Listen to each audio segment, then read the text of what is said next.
From the University of Nebraska at Omaha, this is NCITE Insights. I'm your host, Blake Ursch.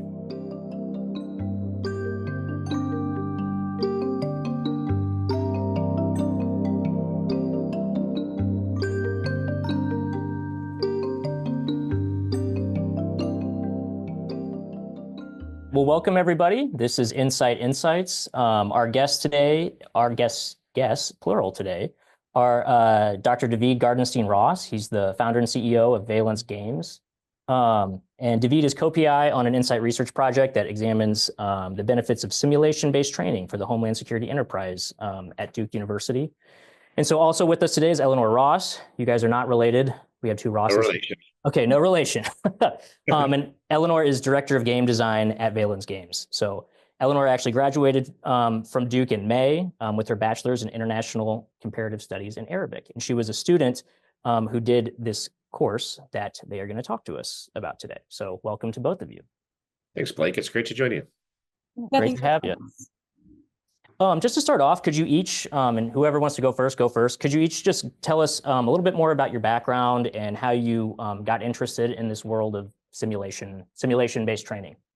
I'll go first so we can make it a little bit chronological and tag her in at the right point in my own story. Sure. So my background is working as a subject matter expert and scholar on terrorism issues primarily, but a little bit more broadly, national security issues. I had about a 20-year career working on that issue set. And back in 2013, I was teaching at Georgetown University in their security studies program. And it was my first year as an adjunct there. And I realized very quickly that my students were looking for something that was more tactile and immersive. This is when I first started creating very basic games for my class, which soon became one of the most popular ones in the security studies program. And it made me really understand how games can uniquely reach people for education, for training, and for other purposes. So I started experimenting with games. It was something that my first company, which I founded in 2014, Valens Global, had a whole line of effort devoted to. Anyway, last year, I ended up splitting Valens Games from Valens Global for a variety of reasons. Global, I'm still there as a senior advisor. They have a great new CEO, Derek Jones, who's a retired full bird colonel. But shortly before I exited from Global, I taught a class at Duke University pursuant to the NCITE grant that you mentioned. And the class is called Acceleration. It is this really interesting game that's Homeland Security focused, examining fault lines between and amongst and within civilizations. And that's where Eleanor's story intersects with my own. She was a really impressive student in my class. It was the first semester running it. And ultimately, I was lucky enough to be able to hire her when she graduated from Duke in May of last year. And she was able to come back the following semester as the lead referee for the game that anchored this class. That's where I tag you in, Eleanor. Yeah, thanks, Daveed. I feel like Daveed did a really good introduction of me. I appreciate that. That was really kind. But I met Daveed the first time in a class I wasn't actually initially supposed to be able to take. I was initially teaching yoga at the same time, and God bless, it got changed, and I was able to take this course. And the first class, Daveed stands up in front of one of our PowerPoints, because one of the things we do differently in our immersive exercises is we have interactive PowerPoints that constantly update in reference to the moves that have been submitted previously. And so he's standing up in front of the PowerPoint, going over the game and what we're getting into. And I already felt myself learning so much. I know it sounds a bit cliche, but cliches exist for a reason because they're true. And so he's up in front of the class explaining the game. And my background previously, I know you mentioned, was in languages a little bit. I spent about a year in Morocco, a year in Senegal, studying Wolof, French, and Arabic. And I came back to the States with the goal of, more going government, nonprofit route. And I entered this course, and I had just never learned that way. I walked up to Daveed after the first class and I said, "Hello, you speak a lot of languages. That's really cool. You seem like someone I really would like to work with. How can I work with you?" And so before each class for the next, I don't know, maybe 3-4 classes, Daveed, Yeah, Yeah, we would meet and we would just chat. And I found that our philosophies on game design and engagement with materials really overlapped. I find that in school and in classrooms, there's a lot of theory, but it's putting it theory into practice where you learn. And that comes from, I think, a little bit of my language background. I've taken French since high school. I took Arabic in college. I was a born scholar in Morocco studying it. And I had good language skills in America. But then you move somewhere and you have to put it into practice. And then you really get tested and see how good you are. And I feel like it's very similar with simulations. I'd done the theory, I studied political science, and took classes. But it was first in this immersive exercise I took that Daveed led, where I was like, wow, maybe I do have the ability to learn and apply this in a real world setting. And then so I came back this past year on the back end and was able to referee too. That's very cool. Can you sort of tell me, I want to pull on this thread a little bit. What was your role like in that initial simulation? And if you could use that to kind of just paint a picture for the listeners out there that may not know how one of these things work, like how did that fit into the narrative of the game? Yeah, absolutely. So I was team captain of Team Germany. So in our games, usually there are 4 to 5 teams, at least our signature games, which are games we repeatedly run for various universities, think tanks. And so in acceleration, there are a few different trend lines going on, fitting with like DHS themes of white nationalism, terrorism, migration crises. And the 5 teams are US, Google, Russia. What are they, Daveed? US, Google, Russia, California, and Germany, obviously, my team. And what we do is each week you get a new series of information. So you get decision points and just intelligence, kind of like you're the government, and you serve as advisors to the government. So we were advisors to the German government. And there's an entire world going on in the background. So one thing about our games is they're not insular. They're really, really built out.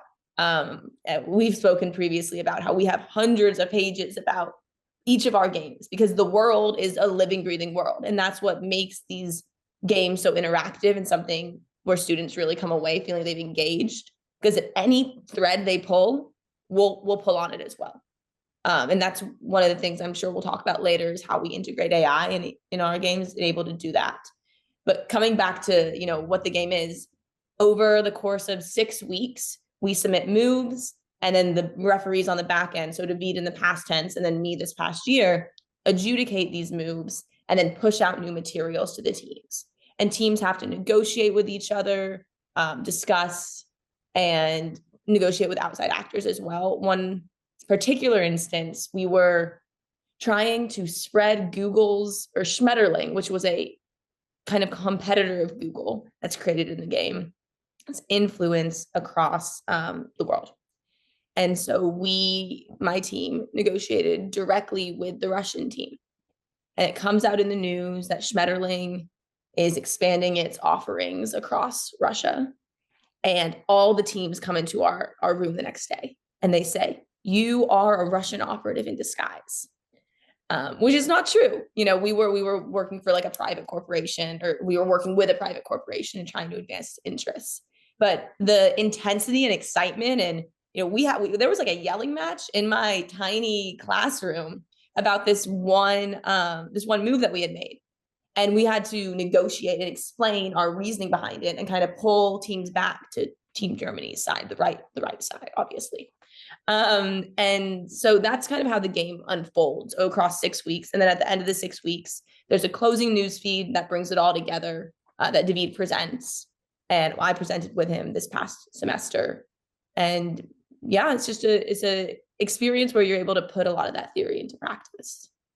That is so cool. Just like from a storytelling perspective, it seems like it would be like an extremely creative thing to do. And so I'm very curious, Daveed, if you want to hop in, or Eleanor, just kind of what that you called it refereeing, sort of, or adjudicating. What does that look like on the back end? So, the students make their moves. Do you guys have like a flow chart of this decision leads to this outcome? Or can you kind of characterize that for us? Yeah, absolutely. I'll start and then tag Eleanor in. We have both. There's both what we call branch storytelling and then open-ended storytelling at the same time. And this is in part enabled by the way we use AI. So like to pause for a second and get to something in the meta, Valens Games is two different things at the same time. It's both an AI company and it's also a game design studio. And the two fit together really well. The live games that we run are a big part of that. We have a platform called Providence, and one of the things that it's designed to do is to make game design accessible for anybody. We've gotten it into a number of different universities this semester, Northwestern University, College of William and Mary, a couple of design games at Duke, and University of Southern California. And in all of these cases, professors who've never used games before are able to use them. I mention that because that influences the way that we're able to design our games with both branched storytelling and also open-ended storytelling, where we let them press the direction they want to and are able to build it out. Obviously, if someone does something that is a little bit too crazy, then we're going to push back. This past semester, we had this representative from the Russia team, the team lead. They put into one of their negotiations with California, you can put in a conditional what happens if the other team breaks the agreement. And they wrote into it that if they broke the agreement, that they would nuke California. And so in the actual game, we had, we had the team lead resign to spend more time with her family, like explicitly in the news feed. And then there was like this insider article in The Economist pointing out that actually Putin had fired her for being, quote, too hard line. And like there's this whole storytelling around the team captain individually. And like that's an example of where they're able to push on this and like they found the limit.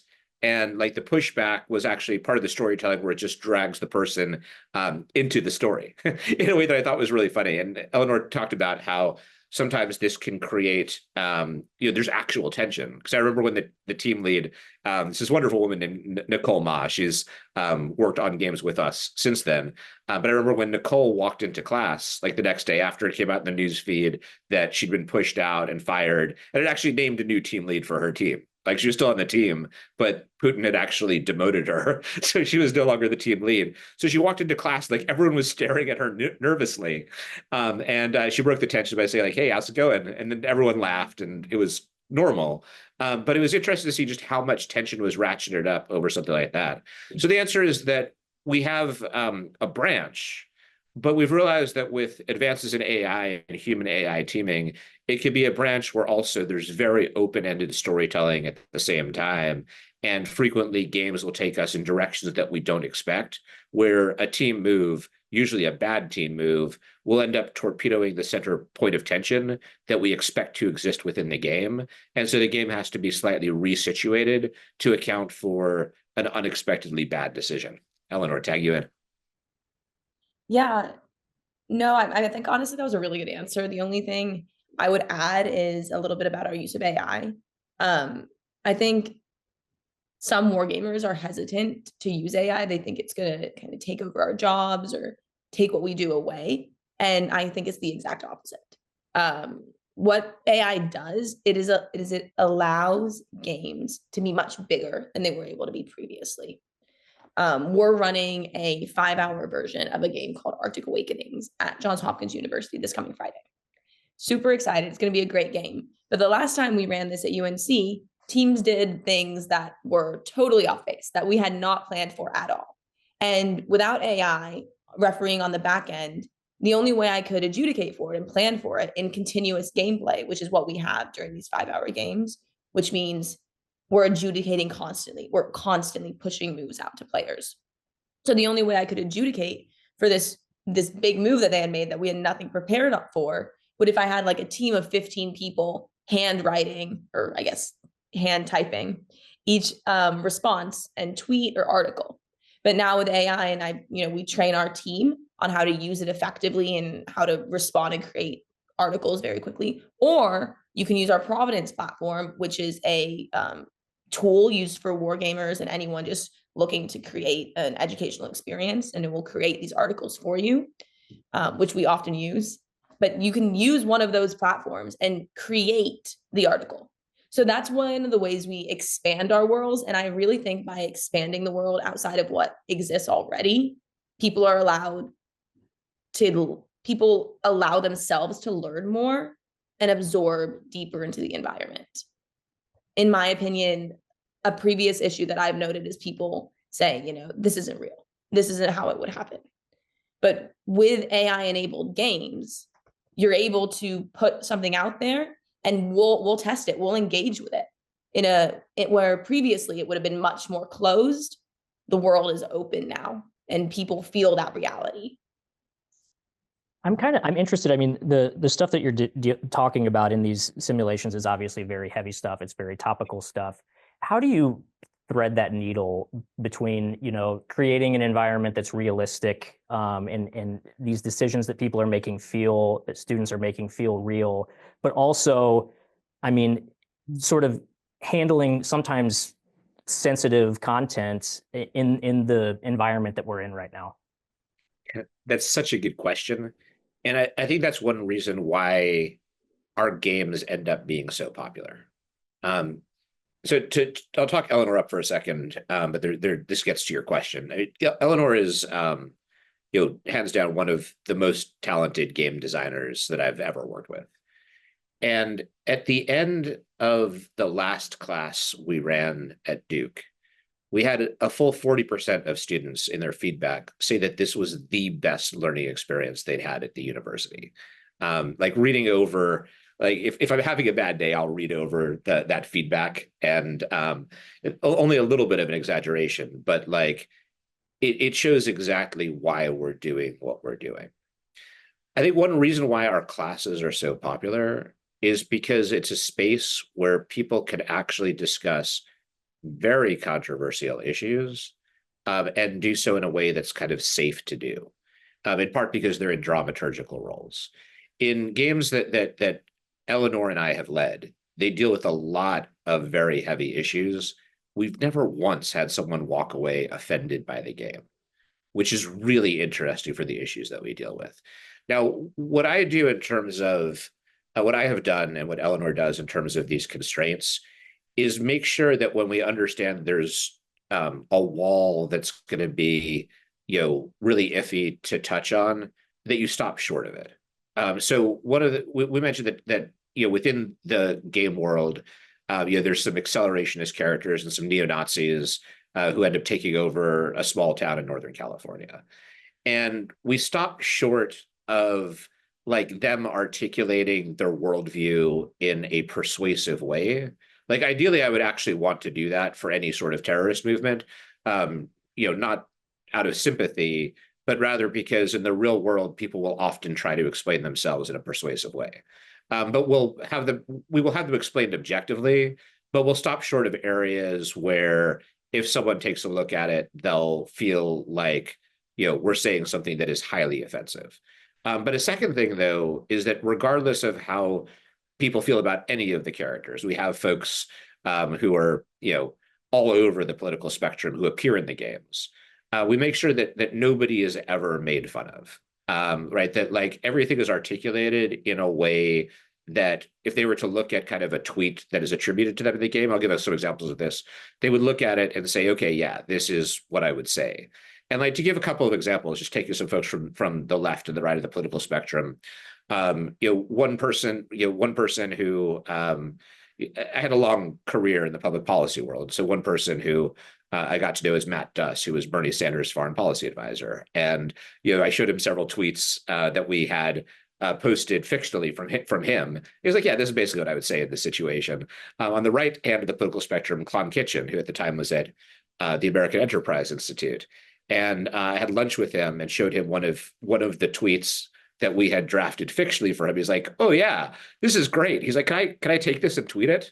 I'm like, yeah, I mean, like, I kind of like that. It's sort of life imitates art, but yes, you can go ahead and tweet the tweet that we wrote for you in this fictional world. But I think that's important when people feel like the world represents a range of ideas and they're in dramaturgical roles. I feel it creates a much safer space for people to actually explore the kind of controversial issues that, in my view, they should be thinking about.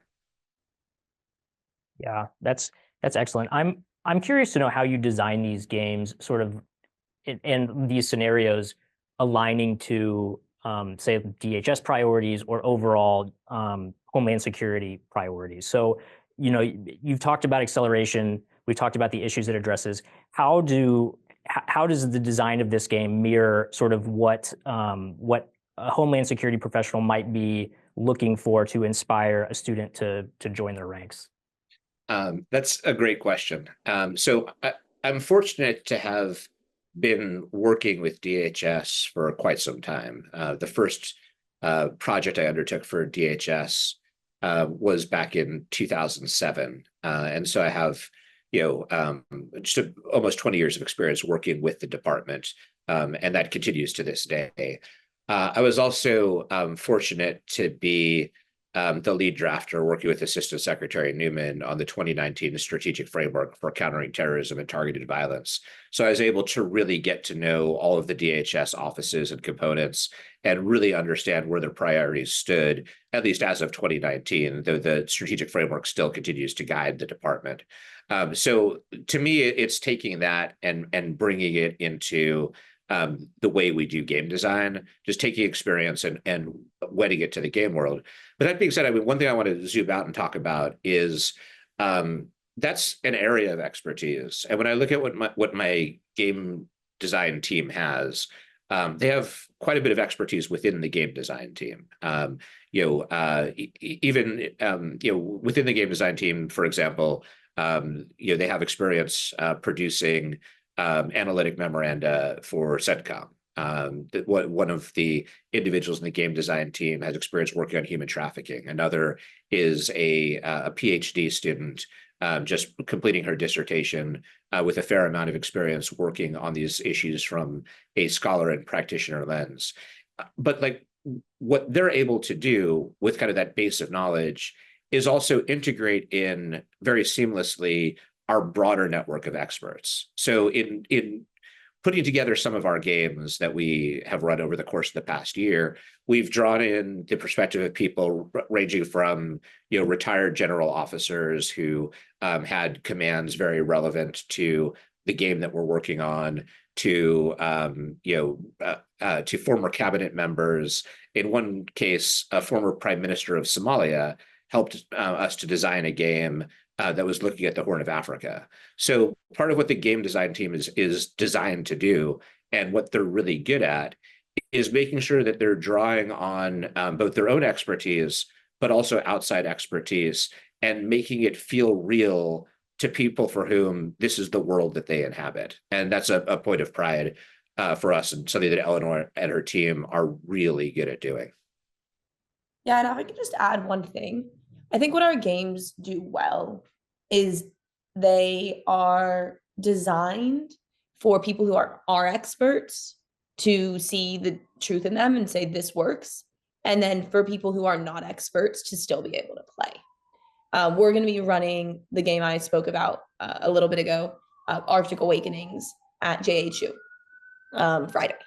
And in this game, we've consulted with two North Korean experts, a crypto expert, a China expert, because these are different things we're pulling on in the game and threads. And so just by happenstance, if someone who really loves crypto happens to be at this game, well, guess what? I kid you not, our amazing team member, Jesse, will gladly pull you aside and explain our 8-page single-spaced document on the background of BQN, pronounced bacon, the cryptocurrency taking over America and the world.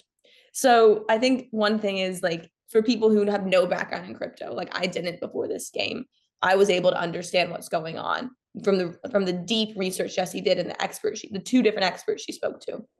And then for people who looked at our materials after Jesse created it, who are crypto experts, said this makes 100% sense. 2030, this could be the future. It might not be might not be the future, but it's 100% plausible. And I think that's one thing our games do really well, is they toe the line between familiarity for people who have none and familiarity for people who are experts.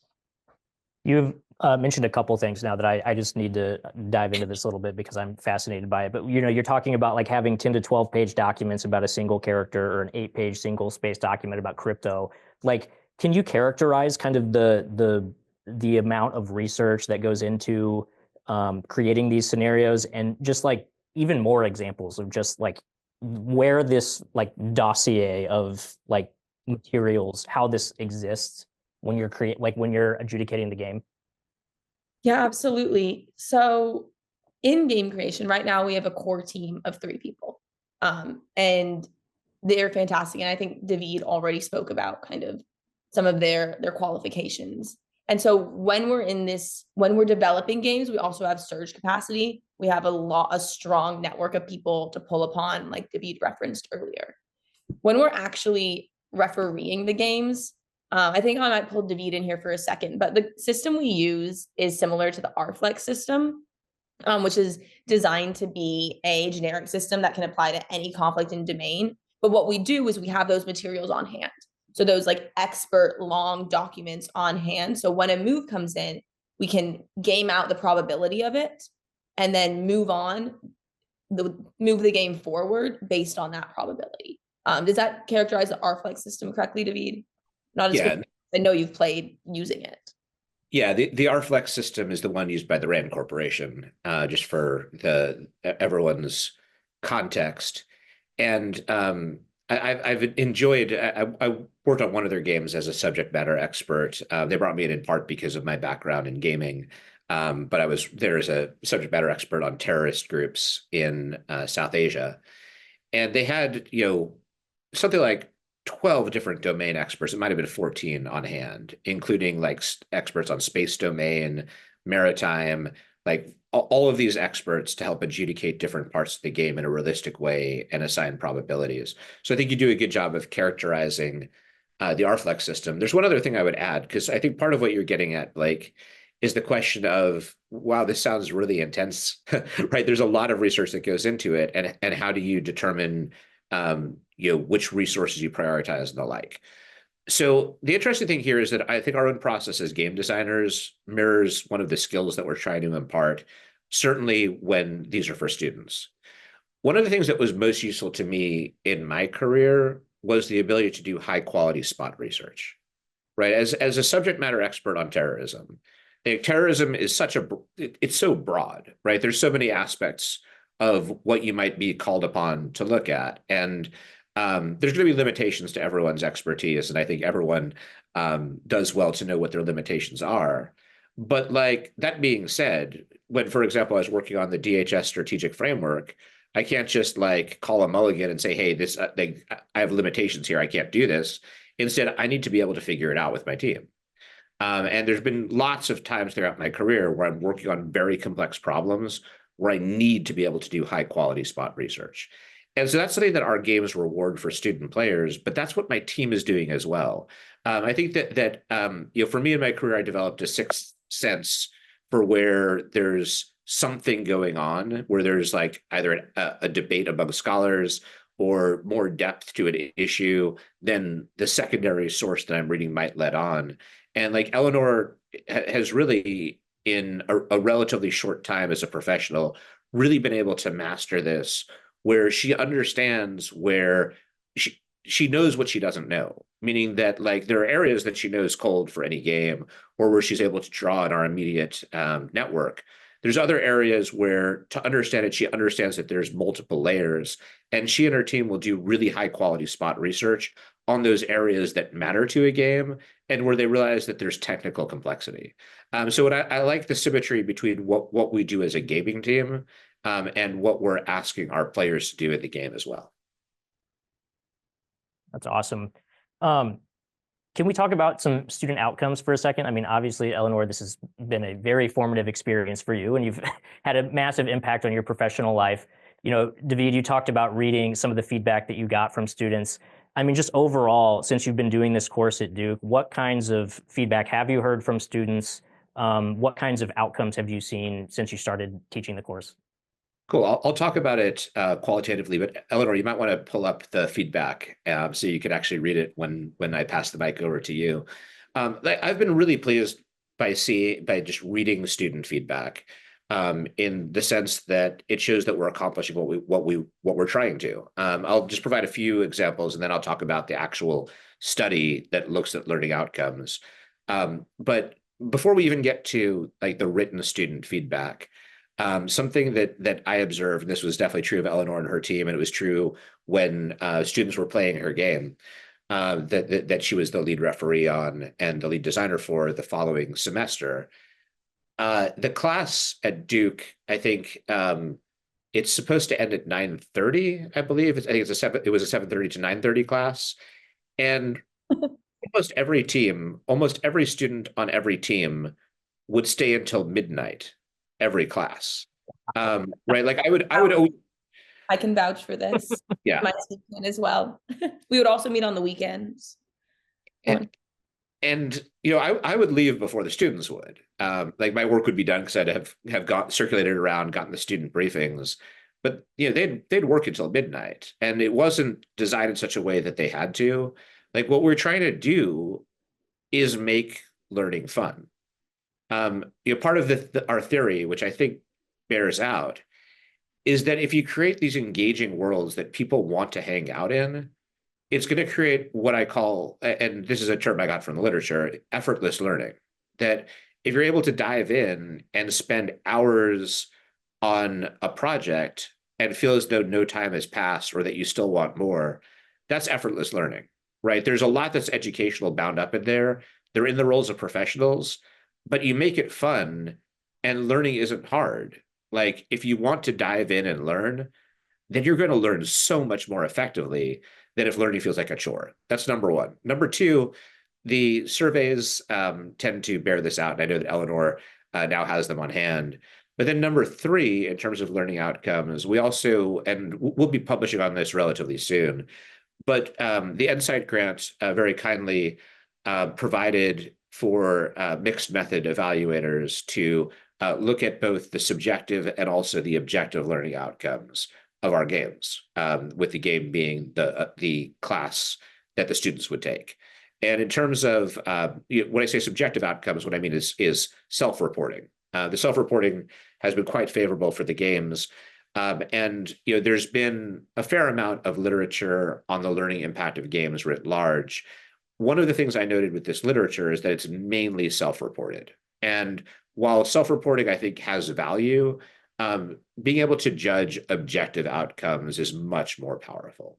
And so one thing that we set out to do with Jessica Sperling, who is one of the field's leading mixed method evaluators, it was look at what is it that our games are supposed to build in terms of skills, and how do we measure changes in that skill set over the course of the class. And it's found statistically significant learning outcomes from the class with respect to especially causal reasoning and looking at second order and third order effects. Anyway, I don't want to overstate this because the mixed method evaluators that we're working with are still in the process of finalizing the data, but we'll be able to publish on it very soon. But what I would say is that I'm really excited by the results that we got. I think that they legitimately represent a leap forward in terms of our own understanding as a field of the learning impact of games. Eleanor, passing you the mic here.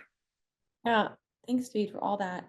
I think the one thing I would really add, just based on my experience, and then as a student, and then now as a referee of it, is just watching people develop soft skills. I'll read some of these little blurbs I just pulled up in a moment, but one thing I noticed was my ability to negotiate, to see things from different perspectives, and then the spot research that Daveed was talking about. My background, I've like alluded to it and said a little bit, but I did a lot on China, Africa. I've done a good bit on human rights, women's empowerment, and work in MENA. And I worked at the embassy of Bahrain, or remotely during COVID. And I worked for a research institute in Morocco, but I don't have a ton of background in Russia or Ukraine. And so what I was doing through this game and what I needed to do was do a lot of research. As Team Germany, Europe, we're right there. And so we needed to prepare because that was one of the underlying issues. And I had to do spot research and I had to rely on my team. I had a great teammate, Ian, who knew so much.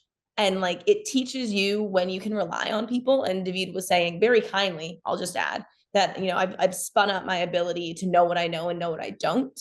And I think that largely comes from this simulation, because I was surrounded by such intelligent people. It made so much more sense just to ask them than it was to ground down for 15 hours in the Perkins library, which is the Duke library, the bunker, basement floor, 2 floors down, and study Ukraine when I could just ask someone who has that knowledge.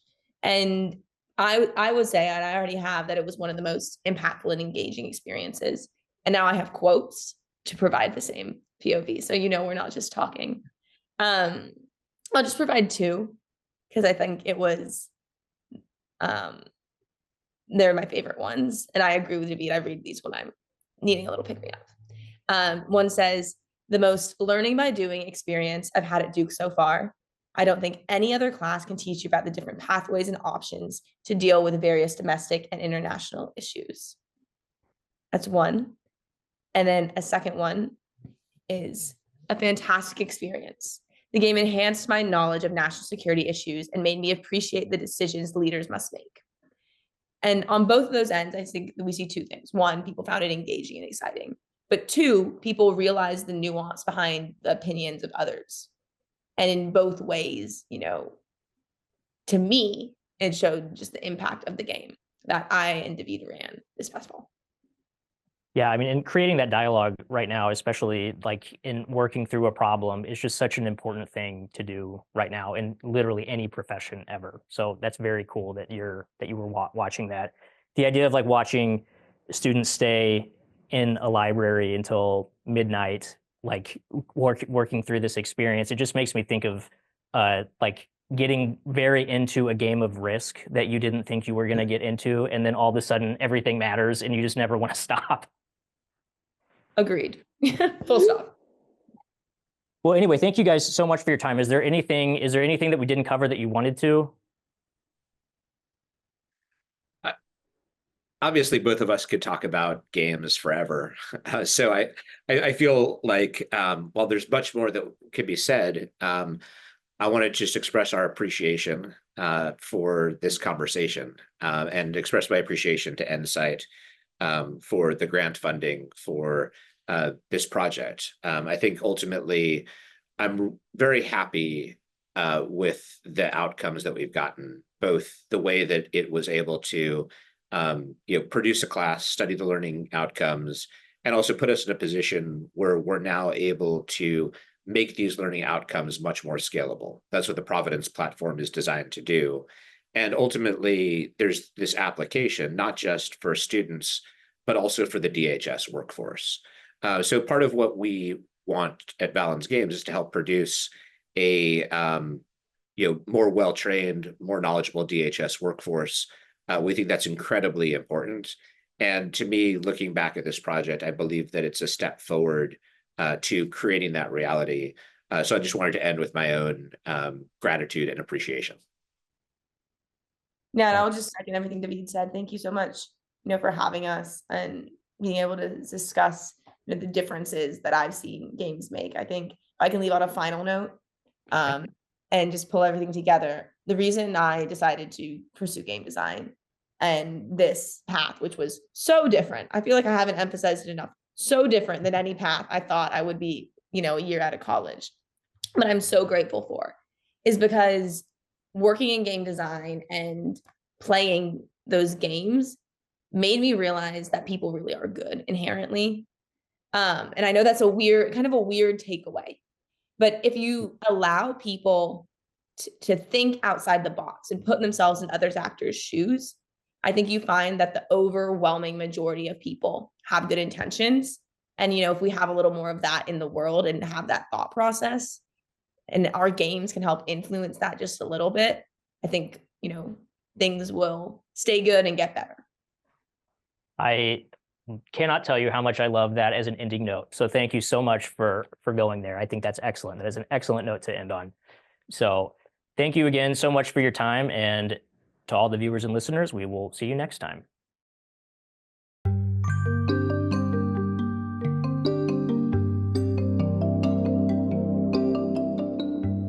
This series is produced by Ben Badafarano, Aaron Grace, Scott Jordan, and Blake Ursch. Thank you for joining us on another episode of NCITE Insights. NCITE is an academic center of excellence for the Department of Homeland Security. Looking for more info?